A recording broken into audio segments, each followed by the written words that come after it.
Hey everyone, and welcome back to the channel. Today we're going on an adventure to a place that looks like it's straight out of a fairy tale. Mount Rainier in Washington State.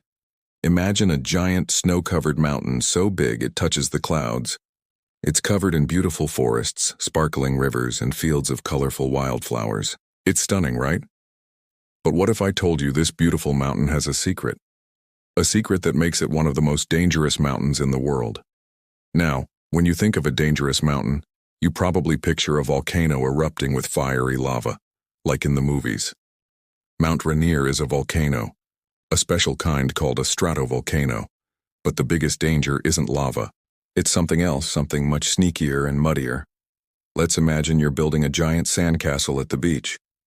You pack the sand tight and add some water to make it strong. Now, what happens if a huge wave comes and washes over your castle? It all turns into a mushy, sandy river, right? Everything just flows away in a big mess. Mount Rainier has a similar problem, but on a much, much bigger scale.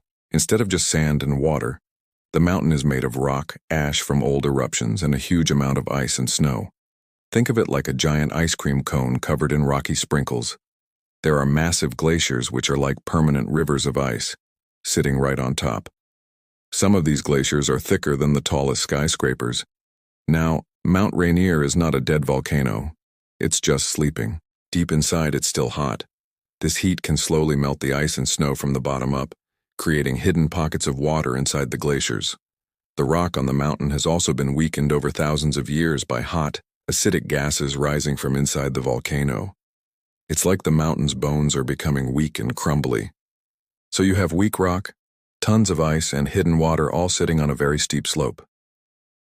What do you think happens if there's a small earthquake, or a steam explosion from the heat inside, or even if a big chunk of rock just gets too weak and breaks off? Exactly.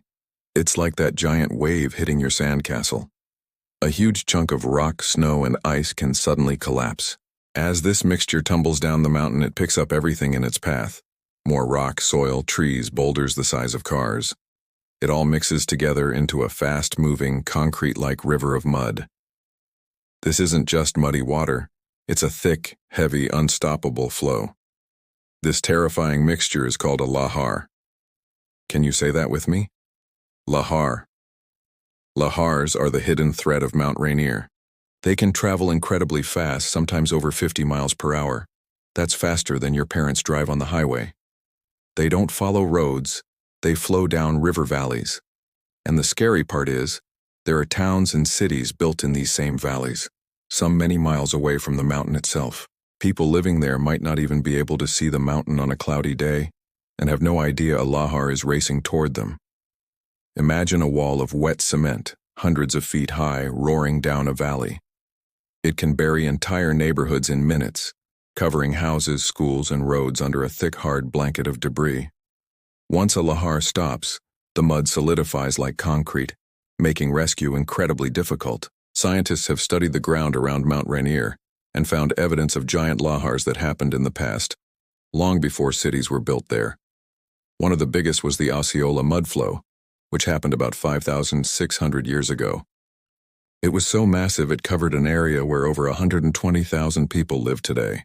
It flowed all the way to the Puget Sound, which is over 60 miles away. This shows us what the mountain is capable of. So, you might be thinking, this is terrifying. Why would anyone live there? Well, the areas around the mountain are beautiful and great places to live. And the good news is brave scientists are working around the clock to keep people safe. They have a special system set up called the Lahar Warning System. Think of it like a super advanced doorbell for the whole valley. Scientists have placed special sensors all over Mount Rainier.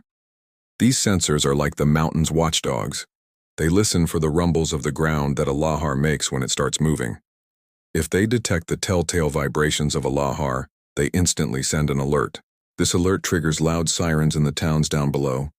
It's a signal for everyone to get to high ground immediately. Schools and communities in the danger zones practice evacuation drills, just like you practice fire drills at your school. They have designated routes and safe assembly areas on hills or tall, specially built structures.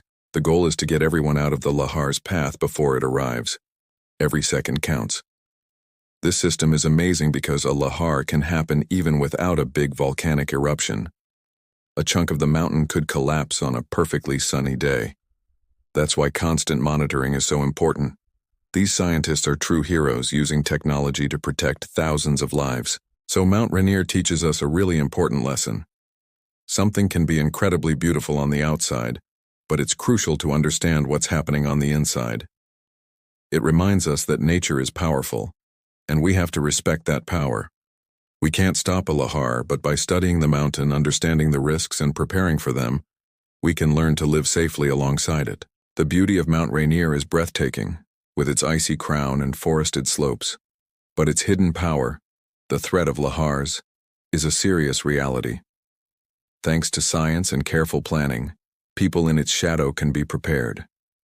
It's a perfect example of how knowledge and preparation can help us face even the biggest challenges nature throws our way. Next time you see a picture of a beautiful snowy mountain, maybe you'll think about what secrets it might be holding. Thanks so much for joining me on this adventure today.